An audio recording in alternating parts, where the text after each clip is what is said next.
Hello everyone, नमस्कार, नमस्ते, आदाब, सत श्री अकाल। आई होप आप लोग अच्छे होंगे, स्वस्थ होंगे, मस्त होंगे और अच्छे से आप लोग अपना पढ़ाई कर रहे होंगे। चलिए बिना लेट किए हुए हम लोग वीडियो को स्टार्ट करते हैं। स्टार्ट करने से पहले आप लोग से रिक्वेस्ट है कि हमारे चैनल को लाइक और सब्सक्राइब कीजिए और अपने फ्रेंड्स के साथ शेयर कीजिए ताकि उन्हें भी फायदा हो। देखिए, मानव नेत्र जो है ह्यूमन आई, इसमें समझ जाइए कि हम लोग ये बहुत इंपॉर्टेंट चीज है एग्जाम पॉइंट ऑफ व्यू से, तो इसको हम लोग थोड़ा सा अच्छा से समझते हैं। देखिए, मानव आंख जो होता है वो आंख के बाहर एक कठोर और अपारदर्शी श्वेत झिल्ली होता है, उससे ढकी रहता है। हम लोग की आंख में देख रहे होंगे एक सफेद कलर का होता है, वही श्वेत झिल्ली है जो अपारदर्शी है और कठोर होता है। इसी को हम लोग दृढ़ पटल कहते हैं, सेलरोटिक कहते हैं। और दृढ़ पटल के सामने वाला भाग कुछ उभरा हुआ रहता है, इसी को हम लोग कॉर्निया कहते हैं। और जब कोई आंख दान देता है तो ये कॉर्निया को ही दान करता है। इसमें ये मोस्ट एंड मोस्ट इम्पोर्टेंट चीज है कि आंख का कौन सा भाग दान दिया जाता है, तो कॉर्निया का होता है। दृष्टि पटल के बाद जो होता है, दृढ़ पटल के बाद कॉर्निया ही होता है। आंख में प्रकाश कॉर्निया से होकर, देखिए प्रकाश जो है कॉर्निया से होकर ही प्रवेश करता है, यानी आंख में सबसे पहले जो प्रकाश एंटर करेगा वो कॉर्निया से होगा। और कॉर्निया के पीछे एक रंगीन अपारदर्शी, पीछे एक रंगीन होगा और ये अपारदर्शी झिल्ली होता है जिसी को आइरिस कहते हैं। आइरिस कैसा होता है? रंगीन होता है और अपारदर्शी होता है। और आंख के रंग का मतलब आइरिस के रंग से होता है। अगर आंख का कहता है ना कोई का आंख, अरे वो भूरा है, वो थोड़ा ज्यादा व्हाइट है और एक भूरापन है, तो ये आइरिस के रंग ही डिसाइड करता है कि आंख का कलर कैसा होगा। आइरिस के बीच में एक छेद होता है, समझ जाइए। पहले तो है कॉर्निया से लाइट एंटर किया, एंटर करने के बाद कहाँ गया? एक अपारदर्शी झिल्ली होता है वहां पे, जिसको हम लोग आइरिस कहते हैं। और इसको आइरिस का आंख का रंग इसी से डिसाइड होता है। और उस आइरिस में एक छिद्र होता है, छेद जो होता है उसे आंख की पुतली कहते हैं। उस छिद्र को हम लोग क्या कहेंगे? आंख की पुतली कहेंगे, जिसी को हम लोग नेत्र तारा कहते हैं। और आइरिस का कार्य आंख में जाने वाले प्रकाश को नियंत्रित करना। तो क्वेश्चन ये आता है कि आंख में जो है प्रकाश को नियंत्रित कौन करता है? तो आंख की पुतली करता है या नेत्र तारा करता है? प्रकाश कहाँ से इंटर होता है? प्रकाश इंटर होता है कॉर्निया से, और एक अपारदर्शी झिल्ली होता है आइरिस, उसके थ्रू होते हुए एक आइरिस में छिद्र होता है, उसी छिद्र से कहाँ आता है? आंख के पुतली जिसको कहते हैं, उस छिद्र को, और उसी से प्रकाश अंदर जाता है। और उसके बाद उस प्रकाश का नियंत्रण कौन करता है? तो आंख का पुतली ही करता है। ये चीजों को हम लोग को समझने। नेत्र लेंस होता है उत्तल, यानी अभी तक में हम लोग जो जाने हैं तो इस चीज को समझिए। पहले एक दृढ़ पटल हो गया, दृढ़ पटल, दृढ़ पटल के बाद क्या हो गया? कॉर्निया हो गया, कॉर्निया हो गया, कॉर्निया के बाद क्या हो गया? आइरिस हो गया, आइरिस के बाद क्या हो गया? पुतली हो गया, और पुतली के बाद क्या हो गया? लेंस हो गया, जिसको हम लोग, ये उत्तल लेंस लगा होता है के रूप में काम करता है। दृढ़ पटल जो सफेद, ये पारदर्शी होता है, ये भी अपारदर्शी होता है, ये भी अपारदर्शी होता है। और इसमें जो यहाँ से जो प्रकाश जाता है ये पुतली में जाता है, जो एक छेद होता है आइरिस में, उसी क्षेत्र को हम लोग पुतली कहेंगे। और पुतली ही वो लाइट को पूरा कंट्रोल करता है। और वहां से लाइट कहाँ जाएगा? लेंस में जाएगा। अब आगे देखिए, उसके बाद यह जो लेंस है कई परत का बना हो जाता है। देखिए, अपवर्तनांक बाहर से अंदर की ओर बढ़ता है। जो अपवर्तनांक होता है हमारा लेंस का, वो बाहर से अंदर की ओर बढ़ेगा, बाहर से अंदर की ओर आएगा। मान लीजिए बाहर से कोई आदमी कमा के आता है तो उसका वैल्यू कितना होता है? ज्यादा होता है। तो मीन्स दैट बाहर से अंदर की ओर आने पे अपवर्तनांक क्या होगा, बढ़ेगा। तो ये मध्य भाग का अपवर्तनांक कितना होगा, 1.44 होता है। इसको याद रखना है कि आंख में जो मध्य भाग का जो अपवर्तनांक होता है वो 1.44 होता है, और वो समय के साथ क्या होता है, वो अपवर्तनांक बाहर से अंदर की ओर बढ़ता है। अब देखिए, आंख के अंदर अंदर भरे जलीय द्रव एवं कांच द्रव का अपवर्तनांक, आंख के अंदर जलीय द्रव और कांच द्रव होता है जिसका अपवर्तनांक क्या होता है, कांच के बराबर ही होता है, 1.336 होता है। ठीक है। अब दृढ़ पटल के नीचे काले रंग की एक झिल्ली होती है, जो दृढ़ पटल होता है शुरुआत में, वहां पे काले रंग की एक झिल्ली होती है जिसे रक्त पटल कहते हैं। देखिए कोना में देखेगा तो रक्त पटल होता है, कोरोइड होता है। यह प्रकाश को शोषित करके प्रकाश को आंतरिक परावर्तन को रोकती है। इसका काम क्या होगा, वो प्रकाश को अवशोषित कर लेती है, शोषित कर लेती है और आंतरिक परावर्तन नहीं होने देती है। ये कौन करता है, काले रंग का एक झिल्ली होता है। रक्त पटल के नीचे आंख के सबसे भीतर एक पारदर्शी झिल्ली होता है, रेटिना। इसमें पारदर्शी झिल्ली, देखिए उतने टाइम से सारा अपारदर्शी मिला, रेटिना क्या है, पारदर्शी है। रेटिना क्या है, पारदर्शी झिल्ली है।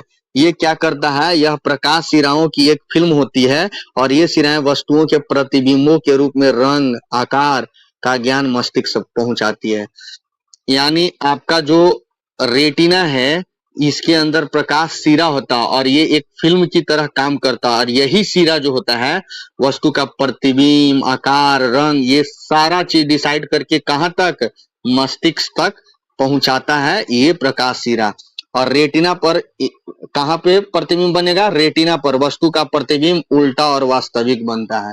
यानी आंख में जो प्रतिबिंब बनेगा उल्टा बनता है और वास्तविक बनता है, और रेटिना के अंदर ही प्रकाश सिरा होता है, और वही मैसेज कहाँ देता है, मस्तिष्क में, कि क्या उसका आकार है, क्या साइज है, क्या रंग है, ये सारा चीज। अब देखिए उसमें आंख में एक अंध बिंदु होता है और एक पीत बिंदु होता है। तो अंध बिंदु का काम क्या होता है, जिस स्थान पर प्रकाश सिरा रेटिना को छेद कर मस्तिष्क में जाती है, यानी प्रकाश सिरा अगर रेटिना को छेदकर मस्तिष्क में जाती है तो उस स्थान पर प्रकाश का कोई प्रभाव नहीं पड़ता, उसी स्थान को अंध बिंदु कहते हैं। जब प्रकाश सिरा जब मस्तिष्क को ये मैसेज देता है तो वहां पे प्रकाश नहीं पहुंचता, वहां पे प्रकाश नहीं जाता है, तो उसी को हम लोग अंध बिंदु कहेंगे। और पीत बिंदु क्या कहेंगे, रेटिना के बीचों बीच एक पीला भाग होता है जहां पर बना हुआ प्रतिबिंब सबसे अधिक स्पष्ट दिखाई देता है, उसी को पीत बिंदु कहते हैं। यानी पीत बिंदु के पास सबसे स्पष्ट और क्लियर प्रतिबिंब बनता है जो रेटिना के पास होता है, उसी को पीत बिंदु कहेंगे। अब रंग दृष्टि कलर विजन देखिए रेटिना में दो प्रकार के प्रकाश संवेदनशील कोशिका होता है, एक शंकु हो या एक छड़ है। देखिए शंकु जो होता है रंग के बारे में पता बताता है, और छड़ जो होता है वो प्रकाश के तीव्रता के बारे में आभास कराता है। शंकु और छड़, छड़ मतलब सीधा हो गया, तो वो क्या होगा, सीधा मतलब तेज यानी तीव्र, समझ गए। और शंकु जो होता है रंग के बारे में बताएगा। तो अभी तक हम लोग इस आंख के बारे में पढ़े हैं, तो आप समझ जाइए इस आंख के बारे में, एक बार फिर से माइंड को कंसंट्रेट करके समझ जाइए कि आंख के बाहर एक कठोर और अपारदर्शी श्वेत झिल्ली होगा जिसको दृढ़ पटल कहेंगे। कठोर होगा, अपारदर्शी होगा, उजला कलर का होगा, उसी को हम लोग क्या कहेंगे, दृढ़ पटल कहेंगे। और दृढ़ पटल के बाद जो होगा एक कॉर्निया होगा, जो हम लोग नेत्रदान करते हैं वो कॉर्निया को करते हैं, वो भी क्या होगा, अपारदर्शी झिल्ली का पर्दा होगा। देखिए आंख में प्रकाश कॉर्निया से होकर, आंख में जो प्रकाश है सबसे पहले इंटर कॉर्निया से ही होगा, और कॉर्निया के पीछे एक अपारदर्शी झिल्ली लगा होगा जिसको आइरिस कहेंगे, और इससे डिसाइड होता है कि आंख का रंग कैसा है, समझ गए। यानी उस दृढ़ पटल के बाद कॉर्निया, और कॉर्निया के बाद आइरिस, जिससे रंग डिसाइड होता है। प्रकाश सबसे पहले इंटर कॉर्निया में करता है, और आइरिस के बीच एक छेद होता है, आइरिस के बीच एक छेद होता है जिसको हम लोग कहेंगे पुतली या नेत्र तारा। उसका काम होता है प्रकाश को नियंत्रित करना, कंट्रोल करना। और उसी पुतली के पीछे होता है नेत्र लेंस, और नेत्र लेंस का काम क्या होगा, वो उसका प्रतिबिंब बनाना। तो उसमें क्या है कि अपवर्तनांक जो होता है बाहर से अंदर की ओर बढ़ेगा और मध्य भाग का अपवर्तनांक 1.44 होता है।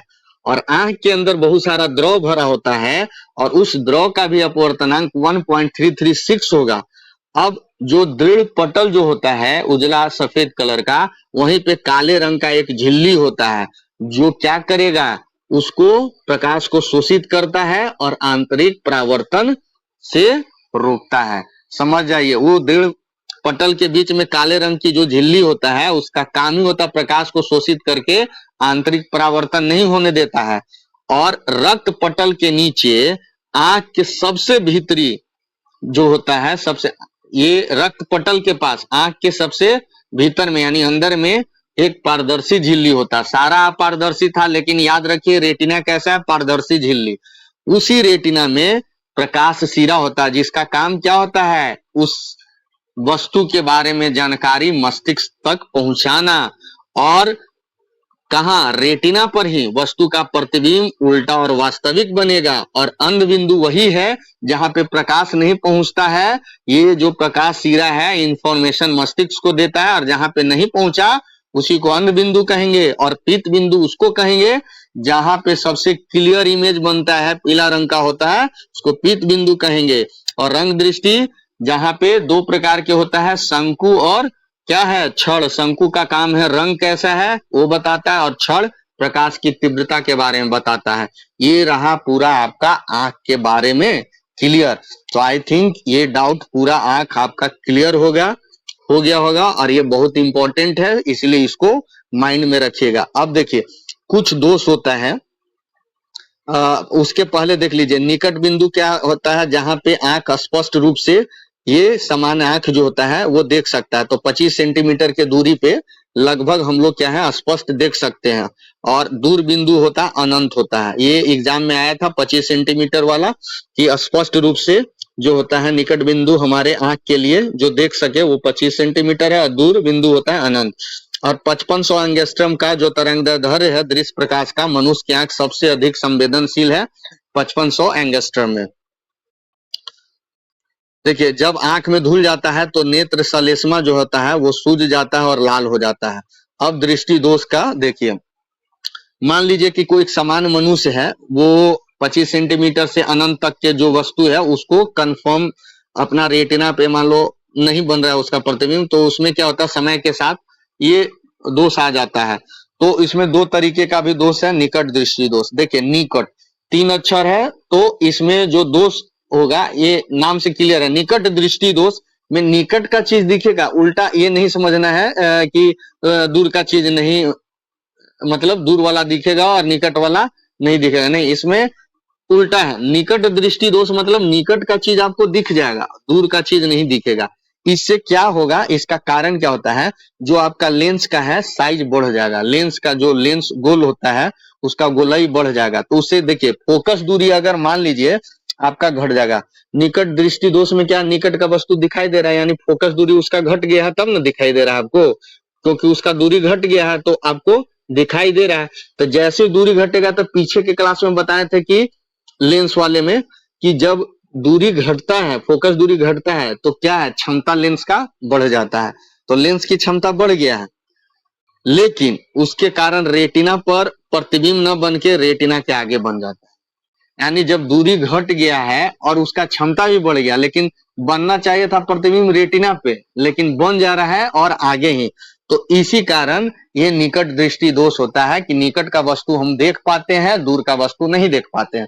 तो निकट में हम लोग अवतल लेंस का प्रयोग करते हैं। तो याद रखिए कि निकट में 3 है अक्षर, तो उसको उपाय 4 वाला करेगा, यानी अवतल करेगा 4 वाला। तो निकट दृष्टि दोष का निवारण क्या है, अवतल लेंस।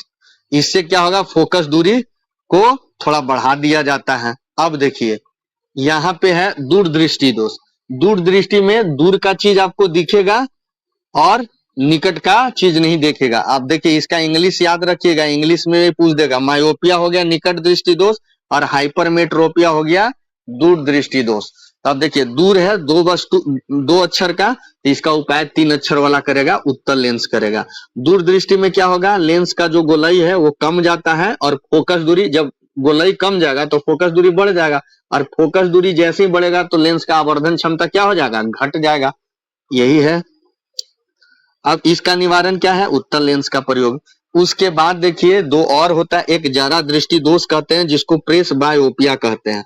ये वृद्धावस्था के कारण होता है और आंख का जो सामंजस्य क्षमता है वो घट जाता है, तो जिसके कारण व्यक्ति न तो दूर और न निकट के, दोनों में से कोई नहीं देखता है। तो इसका उपाय क्या करना पड़ेगा, दोनों द्विफोकसी लेंस लगाना पड़ेगा, बाईफोकल लेंस लगाना पड़ेगा, यानी निकट और दूर दोनों वाला लगाना पड़ेगा। तो ये जरा दृष्टि दोष समझ जाइए, प्रेस बायोपिया। और एक होता है दृष्टि वैश्य या अबिंदुकता। कभी कभी देखते हैं अगर आपका फ्रेंड कभी कभी कहता है यार कोई भी वस्तु हमको टेढ़ा दिखाई देता है, होता है ना, तो उसमें क्या होता है, थोड़ा सा आंख जो होता है, जो हम लोग का सीधा है, तो थोड़ा सा कहीं झुक जाता है। तो झुक जाना या दब जाना, जिससे जो लेंस का जो गोलाई है वो कहीं कहीं क्या होगा, अगर मान लो कि पूरा गोला है और कहीं चाप दीजिए, मान लीजिए संतरा गोल है और उसको चारों तरफ से अगर देखा जाए तो त्रिज्या तो सेम होगा, लेकिन उसको एक जगह एक तरफ से उसको प्रेस कर दीजिए, थोड़ा दाब दीजिए, तो कहीं पे क्या होगा, त्रिज्या घट जाएगा और कहीं पे त्रिज्या बढ़ जाएगा ना। तो वही सेम चीज है, उसी के कारण ये प्रॉब्लम होता है। तो देखिए इसमें नेत्र क्षैतिज दिशा में तो ठीक देख पाता, परंतु उधर्व दिशा में नहीं देख पाता है। क्षैतिज में देख लेगा लेकिन उधर्व में नहीं देख पाता है, और इससे उल्टा उधर्व दिशा में ठीक से देख पाता है, तो क्षैतिज दिशा में नहीं देख पाता। यानी इस रोग से ग्रसित व्यक्ति केवल एक ही दिशा, क्षैतिज अथवा उदग्र दिशा में ही देख पाता है। इसका कारण है कॉर्निया की सतह गोलाकार नहीं बल्कि एक दिशा में त्रिज्या अधिक हो जाती है। तो इसका निवारण है तो हम कौन सा, बेलनाकार सिलिंड्रिकल लेंस का प्रयोग करते हैं। तो वही चीज हमने आपको क्लियर किया कि हम लोग सिलिंड्रिकल लेंस का प्रयोग करके इसको दूर करते हैं। तो आई होप ये आपको क्लियर हो गया होगा। अब देखिए टोनोमीटर का काम क्या होता है, व्यक्ति के अंदर जो आंख पे कितना दबाव है उसको मापने के लिए हम लोग टोनोमीटर का प्रयोग करते हैं ग्लूकोमा रोग के इलाज के दौरान। अब देखिए सूक्ष्मदर्शी या दूरदर्शी, इसमें आता है, मान लो दे देगा कि संयुक्त सूक्ष्मदर्शी में कितने लेंस होते हैं, कौन कौन सा लेंस होता है, तो इस टाइप के क्वेश्चन आ जाता है, तो इसको हम लोग थोड़ा सा क्लियर कर लेते हैं। देखिए सरल सूक्ष्मदर्शी जो होता है यह कम फोकस दूरी का उत्तल लेंस होता है, ठीक है, कम फोकस दूरी का उत्तल लेंस होता है। यानी सरल सूक्ष्मदर्शी में हम लोग क्या प्रयोग करेंगे, उत्तल लेंस करेंगे। इसमें वस्तु का आकार वस्तु द्वारा नेत्र पर बनाए गए दर्शन कोण पर निर्भर करता है। यानी ये जो वस्तु जो प्रतिबिंब बनेगा वो हमारा नेत्र द्वारा जो बनाया गया जो दर्शन कोण है उस पर निर्भर करता है। तो दर्शन कोण जितना छोटा होगा उतना ही वस्तु छोटी दिखाई देगी। यानी दर्शन कोण जितना बड़ा होगा तो वस्तु बड़ा दिखाई देगा, दर्शन कोण छोटा होगा तो वस्तु छोटा दिखाई देगा। तो सरल सूक्ष्मदर्शी में 2 पॉइंट हम लोग को याद करना है। पहला, उत्तल लेंस का प्रयोग होता है और कम फोकस दूरी पे ही इसको हम लोग लगा देते हैं। और दर्शन कोण कि नेत्र द्वारा जो बनाया गया एंगल होता है वो होता है दर्शन कोण। यानी दर्शन कोण जितना छोटा वस्तु उतना छोटा दिखाई देगा, दर्शन कोण जितना बड़ा उतना बड़ा दिखाई देगा। अब देखिए सरल सूक्ष्मदर्शी का आवर्धन क्षमता क्या होता है, m बराबर 1 प्लस d/f, d हो गया डायोप्टर। अब देखिए संयुक्त सूक्ष्मदर्शी, इसमें क्या होगा, 2 उत्तल लेंस लगा होता है। जो लेंस वस्तु की ओर होता है उसको अभिदृश्यक लेंस कहते हैं या ऑब्जेक्टिव लेंस। तो 2 गो लेंस होता है, एक होता है ऑब्जेक्टिव लेंस और एक होता है आई लेंस जिसको अभिनेत्र लेंस कहते हैं। दोनों में उत्तल होगा, एक तरफ लेंस लगा देंगे ऑब्जेक्टिव की तरफ और दूसरा लेंस लगा देंगे आई की तरफ। अब देखिए अभिदृश्यक लेंस का द्वारक मुख्य व्यास जो होता है अभिनेत्री लेंस की अपेक्षा छोट होता है। यानी ऑब्जेक्टिव लेंस का जो है वो साइज यानी व्यास आई लेंस से छोटा होता है, जिसके कारण क्या होता है, जिसका कारण होगा कि जो आई लेंस है तथा ऑब्जेक्टिव लेंस में जितनी ही कम फोकस दूरी के लेंसों का उपयोग होता है उसकी आवर्धन क्षमता उतना ही अधिक होगा। मान लो कि पहला चीज पूछ देगा संयुक्त सूक्ष्मदर्शी में कि इसमें कितने लेंस होंगे, 2 लेंस, उत्तल लेंस 2 होगा। और कहाँ कहाँ, एक होगा ऑब्जेक्टिव लेंस और दूसरा होगा आई लेंस। ऑब्जेक्टिव लेंस के पास छोटा वाला लेंस लगाएंगे और आई लेंस के पास बड़ा वाला लगाएंगे। अब कर इन दोनों के बीच में जितना कम फोकस दूरी होगा उतना ही वस्तु का साइज क्या होगा, अच्छा दिखेगा, बड़ा दिखेगा। क्योंकि फोकस दूरी कम होगा तो आवर्धन क्षमता क्या होगा, ज्यादा होगा। इस चीज को हमको माइंड में रखना है। अब खगोलीय दूरदर्शी में ये केपलर द्वारा 1911 में बनाया गया था। इसमें भी दो उत्तल लेंस लगाया जाता है। तो अभिदृश्यक लेंस की फोकस दूरी नेत्रिका लेंस से अधिक होती है, यानी जो ऑब्जेक्टिव लेंस है उसका फोकस दूरी आई लेंस से ज्यादा होगा, जिससे क्या होगा, इसका प्रतिबिंब काल्पनिक उल्टा और बड़ा बन जाता है। तो इसका प्रतिबिंब काल्पनिक उल्टा और बड़ा। तो खगोलीय दूरी को केपलर सूक्ष्मदर्शी को केपलर ने बनाया था। इसमें भी उन्होंने दो लेंस लगाया था। ऑब्जेक्टिव लेंस का साइज बड़ा कर दिया था और आई लेंस का साइज छोटा कर दिया था, जिसके कारण क्या हुआ, जिसके कारण हो गया कि प्रतिबिंब उल्टा बना और बड़ा बना। अब पार्थिव दूरदर्शी, इसमें पार्थिव दूरदर्शी में 3 उत्तल लेंस लगा होता है। कितना लगा होता है? पार्थिव में 3 उत्तल लेंस होता है। इसमें प्रतिबिंब काल्पनिक, सीधा और बड़ा बनता है। यानी टेरेस्ट्रियल टेलीस्कोप में प्रतिबिंब काल्पनिक बनेगा, सीधा और बड़ा, और खगोलीय में बनेगा प्रतिबिंब काल्पनिक, उल्टा और बड़ा। और गैलीलियो में देख लीजिए, इसका निर्माण गैलीलियो ने 1609 में किया था। इसमें अभिदृश्यक के रूप में बड़े फोकासांतर और बड़े घेरा का उत्तल लेंस तथा नेत्रिका के रूप में छोटा फोकासांतर और छोटा घेरा का उत्तल लेंस। यानी देखिए, गैलीलियो ने क्या किया था कि दो लेंस प्रयोग किया था, एक उत्तल और दूसरा अवतल। उत्तल लेंस प्रयोग कहाँ किया था? ऑब्जेक्टिव लेंस के पास। और आई लेंस कहाँ प्रयोग किया था? कहाँ? अवतल लेंस। तो इससे क्या होगा? काल्पनिक, बड़ा और उल्टा।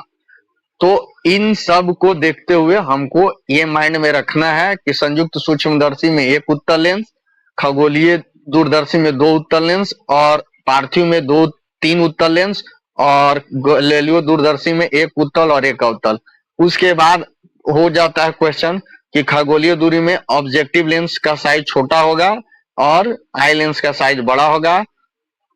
नहीं, संयुक्त जो सूक्ष्मदर्शी होगा वहां ऑब्जेक्टिव लेंस का साइज बड़ा होगा और आई लेंस का साइज छोटा होगा। और खगोलीय में क्या होगा? ऑब्जेक्टिव लेंस का साइज बढ़ा देंगे और आई लेंस का साइज घटा देंगे। और पार्थिव में क्या करेंगे? ये प्रतिबिंब काल्पनिक, सीधा और बड़ा बनेगा। और गैलीलियो में क्या होता है? जो ऑब्जेक्टिव लेंस होता है उसका साइज बढ़ा दिया जाएगा और उसके बाद जो आई लेंस होगा उसका साइज घटा दिया जाएगा अवतल लेंस का। इसमें काल्पनिक, बड़ा और उल्टा बनेगा। यही है आज का पूरा लाइट चैप्टर समाप्त हुआ। तो अगले टाइम हम लोग मिलेंगे एक नए चैप्टर में, स्टैटिक, इलेक्ट्रिसिटी में और करंट में। तो तब तक के लिए आप लोग स्वस्थ और मस्त रहिए और पढ़ाई अच्छे से कीजिए, और हो सके तो मेरे वीडियो को लाइक और सब्सक्राइब कीजिए। चलिए, सबको बाय बाय, जय हिंद, जय भारत।